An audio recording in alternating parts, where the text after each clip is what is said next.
Pemirsa, kita akan memasuki Habar Nampak-Nambayan. Program yang akan dilaksanakan tahun 2023 yang telah disusun diharapkan dapat dilaksanakan dengan baik, penuh tanggung jawab serta kesungguhan. Wan kerjasama yang selawas ini berjalan baik bisa terus ditingkatkan lagi serta menyelesaikan berbagai permasalahan yang ada di kota ini secara bersama-sama agar memberikan rasa aman dan nyaman bagi warga kota Seribu Sungai. Program yang akan dilaksanakan tahun 2023 yang telah disusun diharapkan dapat dilaksanakan dengan baik dan penuh tanggung jawab serta kesungguhan.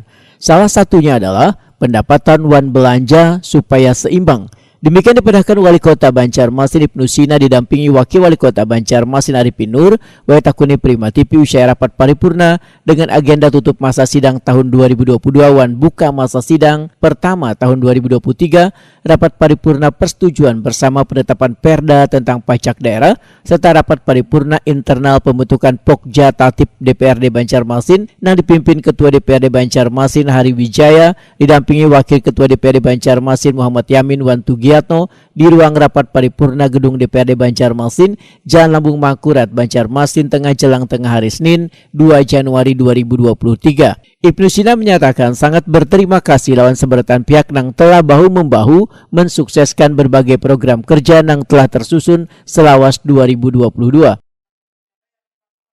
Pertama kami ucapkan terima kasih kepada DPRD Kota Banjarmasin.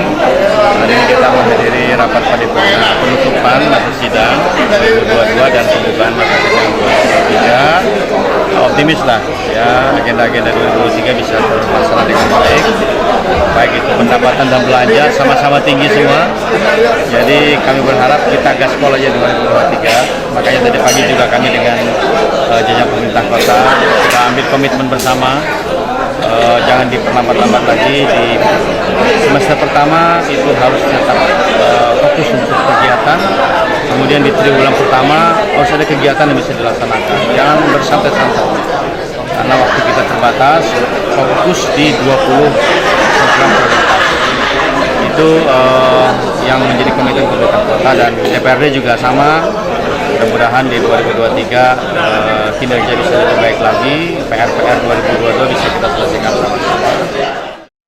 Sementara itu Ketua DPRD Banjarmasin Hari Wijaya berharap kerjasama yang selawas ini berjalan baik bisa terus ditingkatkan lagi serta menyelesaikan berbagai permasalahan yang ada di kota ini secara bersama-sama agar memberikan rasa aman dan nyaman bagi warga kota Seribu Sungai. Jadi di perda pertama tadi kita sudah menyampaikan kinerja kita di tahun 2022 dan membuka masa sidang tahun 2023.